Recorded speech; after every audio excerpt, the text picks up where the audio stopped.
कहते हैं सुल्तान मुराद हिंदुस्तान का बादशाह था। इकबाल ने लिखा है, इकबाल कहते हैं उसने एक मिस्त्री को बुलाया मस्जिद बनाने के लिए, कहा इस तरह की बनाना मेरा दिल खुश हो जाए। मामार ने, मिस्त्री ने मस्जिद बनाई। बादशाह सलामत को पसंद ना आई तो बादशाह सलामत ने उस मिस्त्री का हाथ गुस्से से काट डाला। पूछ कोई नहीं ना सकता। वो सीधा काजी की अदालत में कटा हुआ हाथ लेके गया और काजी के दरवाजे पे जाके कहने लगा, मैं पूछ सकता हूँ आप किसका कलमा पढ़ते हैं? पूछ सकता हूँ? तो काजी कहते हैं मेरी कुर्सी भी कांपने लगी और जिस कमरे में बैठा था वो कमरा भी कांपने लगा। मैंने कहा सवाली तो बात का, कहानी पहले बताओ कलमा किसका पढ़ते हो? तो काजी कहता है मेरी आंखें बरस पड़ी। मैंने कहा मैं उसके कलमा पढ़ता हूँ जो दुनिया में भी मेरा वारिस है, कयामत में भी वही मेरा वाली बनेगा। जो दुनिया और आखिरत में मेरा वाली है, मैं मुस्तफा का कलमा पढ़ता हूँ।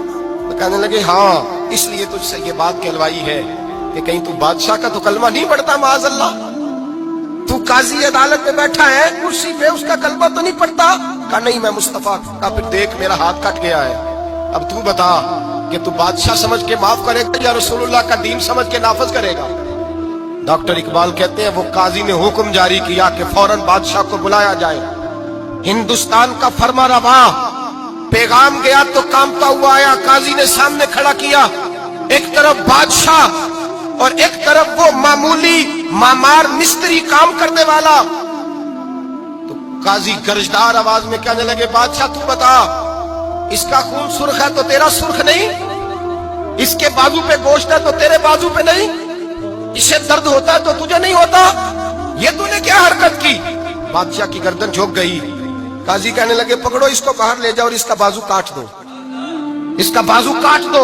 डॉक्टर इकबाल कहते हैं जहां कांप रहा था सारा कुछ, वहां खुशी के शादियाने बजने लगे।